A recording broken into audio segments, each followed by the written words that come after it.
Gold, trusted gold buyers. మీరు తాకట్టు పెట్టిన బంగారాన్ని విడిపించి ఈ రోజు ఉన్న మార్కెట్ ధరకు కొనబడను.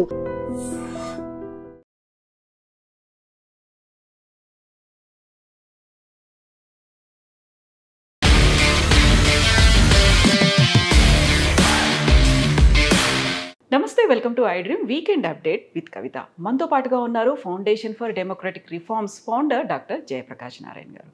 సార్ నమస్తే. సార్ నమస్తే కవిత. సార్, ఇప్పుడు మన దేశ రాజకీయాల గురించి మాట్లాడుకున్నప్పుడు బీహార్ ఎన్నికల సమయంలో అక్కడ జరుగుతున్నటువంటి క్యాంపెయిన్లో ప్రధానంగా వినిపిస్తోంది ఓట్ చోరీ, ఓట్ అధికార్ యాత్ర, మార్చులు కూడా చేస్తూ వస్తున్నారు. సార్, గతంలో చాలాసార్లు మీరు మాట్లాడారు దొంగ ఓట్లకు సంబంధించి, అవకతవకలకు సంబంధించి రావాల్సినటువంటి మార్పుల గురించి.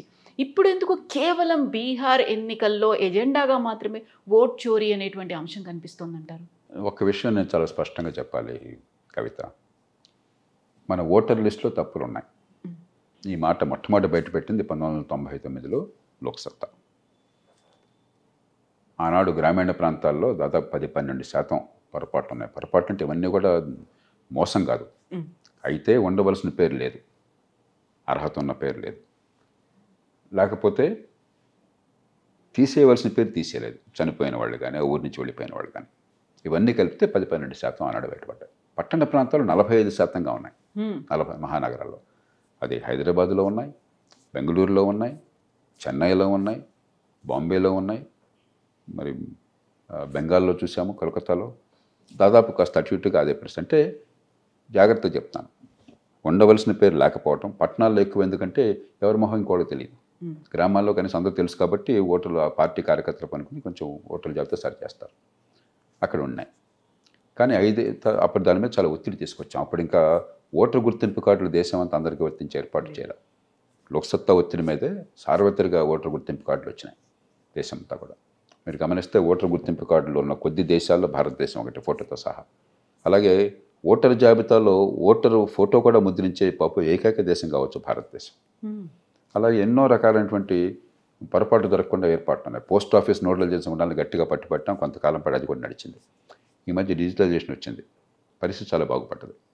2004కు వచ్చేసరికల్లా గ్రామ ప్రాంతాల్లో 12% పొరపాట్లట 4-5% తగ్గిపోయినాయి. పట్టణాల్లో 45% పొరపాట్లలో 10-12% తగ్గిపోయినాయి. అవి కూడా తప్పే, అంత మాత్రం కూడా ఉండకూడదు. కానీ ఇది వేరు, చాలామంది అర్థం చేసుకోండి. ఇది ఈ ఓటర్ల జాబితాలో కొన్ని పొరపాట్లు దొరకటం వేరు, ఓటర్ ఫ్రాడ్ వేరు, ఓట్లలో మోసం వేరు. ఆనాడే లోక్సత్తా ఇంకో సర్వే చేసింది.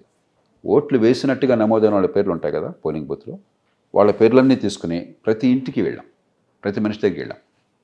అక్కడ 0.9% పొరపాట్లు కనిపించినాయి. అది కూడా ఉండకూడదు. కానీ ఈ 5%, 10% పేర్లు అవకతవకలు ఉన్నాయి కాబట్టి 10% ఫ్రాడ్ అనేది అబద్ధం. ఇది అంచేత ఓటర్ల జాబితాలో పొరపాట్లు వేరు, పొరపాట్లు దొరకడం వేరు, ఓట్లలో పొరపాట్లు వేరు. మూడోది, ఈ ఓటర్ల జాబితా తయారు చేసేది పేరుకి ఎన్నికల సంఘం, కానీ ఎన్నికల సంఘానికి ఏమీ పాత్ర ఉండదు. ఎన్నికల సంఘం అంటే అక్కడ 3 కూర్చుంటారు ఢిల్లీలో. 98 కోట్ల మంది ఓటర్లు ఉన్నారు దేశంలో. వాడు కూర్చుని అక్కడ నిర్ణయం చేస్తారనుకున్నారా? పూర్తిగా జిల్లా కలెక్టర్ ఆధ్వర్యంలో. నేను చాలా స్పష్టంగా చెప్తాను, జిల్లా కలెక్టర్ ఆధ్వర్యంలో. జిల్లాల్లో అయితే రెవెన్యూ అధికారులు, మామూలుగా అసిస్టెంట్ ఎలక్టరల్ రిజిస్ట్రేషన్ ఆఫీసర్ ఉంటారు. ఓటర్ల జాబితా అంతా ఆయన చేతుల్లో ఉంటే తహసీల్దార్, మనకి ఎంఆర్ఓ తహసీల్దార్. ఆ పైన అప్పీల్ ఉండేది ఆర్డీఓకి, రెవెన్యూ డివిజనల్ ఆఫీసర్. మహానగరాల్లో అయితే మున్సిపల్ కమిషనర్, హైదరాబాద్ అనుకోండి మున్సిపల్ కమిషనర్, ఆయన మొత్తం సిబ్బంది. ఇది జరిగేది, ఈ యంత్రాంగం అంతా ఎవరి చేతుల్లో ఉంటుంది? రాష్ట్ర ప్రభుత్వం చేతుల్లో. 100% ఎందుకంటే ఇది ఎలక్షన్ 2 నెలలు జరిగేది కాదు. ఎన్నికలు ఓటర్ల జాబితాలో ప్రక్షాళన కానీ పేర్లు చేతలు తీసే కానీ ఎలక్షన్ టైంలో జరగదు. ఎలక్షన్లు కానప్పుడు జరుగుతుంది. ఎలక్షన్ టైంలో ఎన్నికల సంఘానికి కొంత పాత్ర ఉంటుంది పరిపాలనలో. మిగతా 4 సంవత్సరాల 10 నెలలు పూర్తిగా రాష్ట్ర ప్రభుత్వం చేతుల్లో. కర్ణాటకలో ఓటర్ల జాబితా అవకతవకలు ఉన్నాయి, ఒక నియోజకవర్గంలో బయటపెట్టారు. కర్ణాటకలో ప్రభుత్వం ఎవరిది? కాంగ్రెస్ ప్రభుత్వం. మరి అన్ని అవకతవకలు ఉన్నట్టయితే అసెంబ్లీ ఎన్నికల్లో ఎట్లా గెలిచారు? ఏం జరిగింది అక్కడ? కాబట్టి పొరపాట్లు ఉన్నాయి. మొత్తం మీద సేఫ్ గార్డ్స్ ఉన్నాయి. దొంగ ఓట్లు పడే అవకాశం లేకుండా అన్ని రకాల జాగ్రత్తలు ఉన్నాయి. అలాగే ఓటర్ల జాబితాని సవరించడంలో పార్టీల పాత్ర పూర్తిగా ఉన్నది. వారు ఏం చేశారు? ఎన్నికల సంఘం వాళ్ళు ప్రతి పోలింగ్ బూత్కి ఒక బ్లాక్ లెవెల్ బూత్ ఆఫీసర్ అన్నారు. Polling booth level officer, BLO అన్నారు. ప్రతి పోలింగ్ బూత్కి గుర్తింపు చెందిన పార్టీలకి బ్లాక్ లెవెల్ ఏజెంట్ అన్నారు, బూత్ లెవెల్ ఏజెంట్ అన్నారు, బిఎల్ఏ అన్నారు. వాళ్ళతో కూర్చుని వీళ్ళు చేయొచ్చు. మరి పార్టీలు ఆ పని చేయకుండా, కనీస పని చేయకుండా ఊరికి ఆరోపణలు చేస్తే ఎట్లాగా? మీ పేరు ఉన్నట్టయితే, మీ పేరు లేనట్టయితే మీకు వెంటనే అప్లికేషన్ పెట్టే అవకాశం ఉంది. ఆన్లైన్ అప్లికేషన్ అవకాశం ఉంది ప్రస్తుతం. నేను కొంత వెరిఫై చేయించాను ఇక్కడ. ఆన్లైన్ కూడా చేస్తే మన కుర్రకారుకి 18 దాటిన వాళ్ళు చెబుతున్నారు కదా, వాళ్ళ పేరు నమోదైనా కావాల్సిన అప్లోడ్ చేసినట్టయితే. కాబట్టి సిస్టమ్ పర్ఫెక్ట్ కాదు. మనలాంటి దేశంలో అడ్రస్ సరిగ్గా తెలియవు, అసమర్థత ఉంటుంది, కొన్ని సందర్భాల్లో ఒత్తిళ్లు కూడా ఉంటాయి. ఖచ్చితంగా స్థానికంగా కొన్ని ఒత్తిళ్లు కూడా ఉండొచ్చు. కానీ ఇదంతా కూడా చెడిపోయింది. ఎన్నికలని అబద్ధం, ఎలక్ట్రానిక్ ఓటింగ్ మెషిన్ అంతా రిగ్గింగు, ఓటర్ల జాబితా అంతా దొంగవే. ఇవన్నీ కూడా చాలా ప్రమాదకరమైన తొందరపాటు మాటలు, నిస్పృహ నుంచి వచ్చే మాటలు తప్ప వాస్తవాలు కాదు. ఈ ఎన్నికల్లో ఎంత బలమన్న ప్రభుత్వాలైనా ఓడిపోతున్నాయి. ఎన్టీ రామారావు లాంటి మహానాయకుడు అంత జనాకరణలోనే ఓడిపోయాడు ఆయన. చంద్రబాబు నాయుడు గారు బ్రహ్మాండంగా ఉందనుకుంటే ఆయన ఢామని ఓడిపోయాడు. ఇప్పుడు జగన్మోహన్ రెడ్డి గారు ఢామని ఓడిపోయారు. కేసీఆర్ 10 ఏళ్ళు బ్రహ్మాండంగా ఉందనుకుంటే ఇప్పుడు ఢామని ఓడిపోయారు. వేరే రోజు అక్కర్లా మనకి. కాబట్టి నేను గెలిస్తేనే ఎన్నికలు బాగా జరిగినాయి, నేను ఓడిపోతే ఎన్నికలు బాగా జరగాలని చెప్పిన వాదన చాలా ప్రమాదకరమైనది. లోపాలు ఉన్నాయంటే కొన్ని లోపాలు ఉన్నాయి, ఖచ్చితంగా సవరించాలి. ముఖ్యంగా ఓటర్ల జాబితాలో, ముఖ్యంగా పట్టణ ప్రాంతాల్లో లోపాలు ఉన్నమాట వాస్తవం. దానికి అందుకే చాలా కాలం నుంచి అలాంటి వాళ్ళని పోరాడుతుంది. ఎక్కడికక్కడ పోస్ట్ ఆఫీస్ నోడల్ ఏజెన్సీకి జరిగింది. పోస్ట్ ఆఫీస్ అందరూ నమ్ముతారు. మిగతా గవర్నమెంట్ ఆఫీస్ వేరు, పోస్ట్ ఆఫీస్ వేరు. సంస్కృతి ఎలాంటిదంటే పార్టీలకు అతీతంగా ప్రతి పౌరుడు కూడా భయపడకుండా, ఆందోళన లేకుండా వెళ్ళే ఆఫీస్ పోస్ట్ ఆఫీస్ ఒక్కటే గవర్నమెంట్లో. దాన్ని నోడల్ ఏజెన్సీ చేయండి. అలాగే ఓటర్ల జాబితా మీకు క్లిక్ చేస్తే మీకు ప్రీవేళ దొరుకుతుంది. మీరు ఆ కంప్యూటర్కి ఆన్లైన్కి వెళ్తే మీకు ఓటర్ల జాబితా మీకు క్షణంలో మొత్తం యాక్సెస్ చేయొచ్చు. మీరు అంచేత మరింత పారదర్శకంగా చేద్దాం, పద్ధతులు బాగు చేద్దాం. అంతేగాని ఇదంతా కుళ్ళిపోయింది అన్నది పూర్తిగా వాస్తవం. దాదాపుగా 2 లక్షల మంది ఓటర్లు మా పేరుని మీరు ఓటర్ల లిస్టులోంచి తీసేయండి అనేటువంటి ఒక ఆర్గ్యుమెంట్ కూడా చేస్తున్నారు. 2-3 చోట్ల ఉన్నాయి అనేది ఇది ఒక ఉద్యమం. అంటే మా పేరు ఓటర్ లిస్టులో ఉండాలని కోరుకునే వాళ్ళతో పాటుగా తీసేయండి అని చెప్పడం కూడా ఇది ఒక ఏమవుతుందంటే, కొత్త చోటుకి వెళ్తే అక్కడ ఓటర్లు నమోదు అవడం కోసం ప్రయత్నం చేస్తాం, కానీ పాత చోట పేరు తీసేయాలని ప్రయత్నం చేయం. అవును, 2-3 చోట్ల ఉంటుంది అలా. అందుకే మీరు తెలంగాణలో చూస్తే 3,98,00,000 జనాభా ఉంటే 3,35,00,000 ఓటర్లు ఉన్నారు. ఏ రకంగానూ సాధ్యం కాదు. 18 ఏళ్ల లోబడినటువంటి జనాభా కనీసం మనకు 30-31% ఉంటుంది, 27-28% అన్న ఉంటుంది. అంటే దాదాపుగా ఒక 40-50 లక్షల ఓట్లు, 30-40 లక్షల ఓట్లు ఎక్కువ ఉన్నాయి తెలంగాణలో. కర్ణాటకలో 50 లక్షల ఓట్లు ఎక్కువ ఉన్నాయి. మనకి జనాభా తెలుసు మొత్తం మీద, 18 ఏళ్ల లోపల ఉన్న శాతం తెలుసు. ఈ రకంగా లెక్కేస్తే కొన్ని రాష్ట్రాల్లో ఉండవలసిన ఓట్ల కంటే ఎక్కువ ఓట్లు ఉంది, దాదాపు 8%-10% ఉన్నాయి. అవి పట్టణ ప్రాంతాల్లో మరింత ఎక్కువ ఉంటాయి, గ్రామాల్లో అంత ఎక్కువ ఉండవు. గ్రామాల్లో అందరూ ఒకరు తెలుసు కాబట్టి. దీని ప్రధాన కారణం ఏంటంటే నిర్లక్ష్యం. ఆ పేరుని చేర్చడంలో ఉన్న శ్రద్ధ తీసేయటంలో లేదు. కానీ దానివల్ల పెద్ద ప్రమాదం జరుగుతుందని నేను అనుకోవట్లేదు. ఎందుకంటే మనకి చాలా అన్ని రకాలైన భద్రతా ఏర్పాట్లు అనేది ఖచ్చితంగా అనవసరమైన పేరు తీసేయాలి, నేను వద్దంటలా.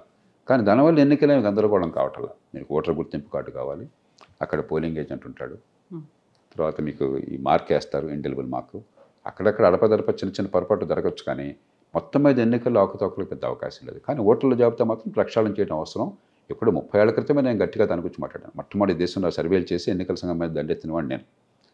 కానీ ఈ రకంగా కాదు, నాకు పద్ధతిగా నిర్మాణాత్మకంగా చేయాలి తప్ప నేను ఓడిపోయాను కాబట్టి ఆక్రోశంతో చేయడం మంచిది కాదు. ఎన్నికల వ్యవస్థ మొత్తాన్ని కూడా మనం నాశనం చేయడం మంచిది కాదు. మనకి దేశంలో ఇన్నేళ్లుగా ప్రజాస్వామ్యం నిలబడింది అని చెప్పంటే ఇందిరాగాంధీ మహానాయకురాలు దాదాపు నియంతృత్వం ఉన్నప్పుడు కూడా, ఎమర్జెన్సీ వచ్చినప్పుడు కూడా ఆ ప్రభుత్వాన్ని ప్రజలు ఓడించగలిగారు. ఎన్నికల్లో మరి అధికారంలో ఉన్న పార్టీ ఎన్నికలు తారుమారు చేయగలిగితే ఈ దేశంలో ప్రభుత్వాలు మారాయి కాదు. మొన్న ఎన్నికల్లో నరేంద్ర మోదీ బ్రహ్మాండంగా ఉందనుకుంటే ఆయనకి మెజారిటీ కూడా రాలే, ఆయన పార్టీకి ఒంటరిగా. నిజంగా రిగ్గింగ్ చేసుకునే పరిస్థితున్నట్లయితే మెజారిటీ తెచ్చుకోకుండా ఉంటారా? కాబట్టి ఇవన్నీ ఈ మధ్యకాలంలో కొంతమంది నాయకులు సంయమనాన్ని కోల్పోతున్నారు. ఇది చాలా ప్రమాదకరం దేశానికి. వ్యవస్థలో ఉన్న పొరపాటు సరిదిద్దాలను కోరడం వేరు, వ్యవస్థ కుప్పకూలిపోయింది, వ్యవస్థ లేదు, దీనికి అసలు నైతికత లేదని వాదించడం వేరు. ఈ రెండింటికి మధ్య చాలా తేడా ఉంది. గెలుస్తామని చాలా కాన్ఫిడెన్స్ ఉంది, కాకపోతే ఓటమి అనేది ఎదురైంది. ఆ టైంలో వినిపించేటువంటి 2 మాటలు దొంగ ఓట్లు ఉన్నాయి, లేకపోతే అక్కడ ఈవీఎంలని హ్యాక్ చేశారు అనేది. ప్రతిసారి ఓటమి అనగానే ఇవే ఎందుకు? మీరు అన్నది చాలా కరెక్ట్. ఇప్పుడు 3 ఉదాహరణలు చెప్తాను నేను. ఆంధ్రప్రదేశ్లో చంద్రబాబు నాయుడు గారు 2004 ఎన్నికల్లో ఆయన ప్రభుత్వం ఓడిపోయింది. ఆయన వెంటనే ఈవీఎంలో ఏదో పొరపాటు జరిగిందని కోర్టుకు వెళ్ళారు. తమిళనాడులో జయలలిత గారి ప్రభుత్వం పోయింది ఎన్నికల్లో. వెంటనే ఆవిడ కొట్టాడు ఈవీఎంలో దాని ఎత్తు. అమరీందర్ సింగ్ పంజాబ్లో ముఖ్యమంత్రి ఉండగా గతంలో ఆయన ప్రభుత్వం ఓడిపోయింది. ఆయన మళ్ళీ ఈవీఎం మీద కొట్టుకెళ్ళాడు. అంటే ఓడిపోగానే ఈవీఎంలో మరొకటి గుర్తుకొస్తాయి. వాళ్ళు అదే ముగ్గురు కూడా తర్వాత ఎన్నికల్లో డంక బజాయించి గెలిచారు అదే ఈవీఎంలతో. ఇంతకంటే వేరే ఉదాహరణ అక్కర్లా. అంచేత మన ఎన్నికల్లో చాలా పొరపాటు ఉన్నాయని నేను రోజు చెప్తున్నాను. 30 కోట్లు మీరు ఖర్చు పెట్టి అసెంబ్లీ ఎన్నికకి డబ్బులందరికీ విస్తృతంగా పంచి ఆ డబ్బులు పంచకపోతే ఎన్నికల్లో పోటీ లేనట్టుగా ఉంటే ఎన్నికలు బాగున్నాయంటామా? ఖచ్చితంగా ప్రజాస్వామ్యంలో తీవ్ర లోపం అది. అది వీళ్ళు చేస్తున్నారు, వాళ్ళు చేస్తున్నారు, ప్రధాన పార్టీలు అన్నీ చేస్తున్నారు, అభ్యర్థులు చేస్తున్నారు. ఇవన్నీ సవరించడానికి మౌలికమైన మార్పులు కావాలి. కానీ సమస్య ఈవీఎంలో లేదు, ఓటర్ల జాబితాలో కొద్ది సమస్యలు ఉన్నా కూడా అది సమస్య కాదు నిజంగాను. ఓటింగ్లో లేదు, రిగ్గింగ్లో లేదు. సమస్య రాజకీయ సంస్కృతిలోనూ ఎన్నికల వ్యవస్థలోనూ ఉన్నది. డబ్బులు ఖర్చు పెట్టేవాడే అభ్యర్థి. డబ్బులు ఖర్చు పెట్టే శక్తి లేకపోతే నువ్వు పనికిరావని చెప్పన్న సంస్థకి తీసుకొచ్చాం, మనందరికీ చేసేది. ఆ డబ్బుల నుంచి రాజకీయం, రాజకీయం నుంచి డబ్బులు, ఈ విషయాలను చెప్పుకున్నాం. సమస్య దాని నుంచి ఉందో తప్ప పోలింగ్ ప్రక్రియలో లేదు. ఇది బాగా అర్థం చేసుకోవాలి. మన రాజకీయం బాగుందని మెడమే తలకాయనాడు వాడు అండం. కానీ రాజకీయం బాగోలేనిది పోలింగ్ ప్రక్రియలో సమస్య వల్ల కాదు, డబ్బుల పంపిణీ వల్ల, తాత్కాలికమైన తైలాలను శక్తికి మించి చేసి రాష్ట్రాన్ని అధోగతి పాలు చేసే వ్యవస్థ వల్ల, అలాంటి రాజకీయ సంస్కృతి వల్ల, కులం పేరుతో మతం పేరుతో రాజకీయాన్ని సృష్టించి ఆ పేరుతోనే ప్రజలను సమీకరించి ఏర్పాట్లు చేయడం వల్ల, నిరంతర అవినీతి వల్ల, ఈ కారణాలుగా ఇంత ఖర్చు పెట్టేసరికి అవినీతి అనివార్యమవుతుంది. నిరంతర అవినీతి వల్ల, అధికార యంత్రాంగం, పాలనా సిబ్బంది జవాబుదారితనం లేకపోవటం వల్ల, అధికార కేంద్రీకరణ వల్ల, చట్టబద్ధ పాలన లేకపోవటం వల్ల ఉన్నాయి. అవన్నీ పట్టించుకోకుండా ఎన్నికల ప్రక్రియలో పోలింగ్ బూత్ వల్ల పరిస్థితి మారుతుందని భ్రమపడితే అంతకంటే పొరపాటు లేదు. పోలింగ్ బూత్లో ఎవరున్నా కూడా పోటీ చేసే అభ్యర్థులు వీళ్ళే కదండి. ఈ పార్టీ తరపున ఆ పార్టీ తరపున కానీ మీరు ఒకసారి చూడండి, ఏ పార్టీ అని దుర్బినేసి చూడండి, కర్ణాటక చూడండి, తెలంగాణ చూడండి, ఆంధ్రప్రదేశ్ చూడండి. నిన్నటిదాకా ఆ పార్టీలో ప్రముఖులు, ఇవాళ ఈ పార్టీలో ప్రముఖులు. సమస్య ఎన్నికల నిర్వహణలో కాదు, రాజకీయ ప్రక్రియలో ఉన్నది, ఎన్నికల వ్యవస్థలో ఉన్నది. And for more videos, Please subscribe to iDream. Please subscribe to iDream. Please subscribe iDream. And please subscribe to iDream. For more videos, subscribe to iDream. please like, share and subscribe to the channel. Congratulations, iDream. Subscribe to iDream. Subscribe to iDream. So subscribe to iDream Media. iDream ki iDream team andarki huge congratulations. Please subscribe iDream Media. Please subscribe to iDream. Subscribe iDream. Please subscribe to iDream. iDream అంటే నా కళల ఛానల్ను subscribe చేసుకున్నారు, నోరు తిరుగుతలేదు, మీరైతే గంట గుర్తు కొట్టండి. For more such videos, please subscribe to iDream. Subscribe to iDream. Please subscribe to iDream. Please subscribe iDream Media. Please do subscribe to iDream. Please subscribe to iDream Media. For best entertainment and information, please subscribe iDream. And don't forget to subscribe to iDream.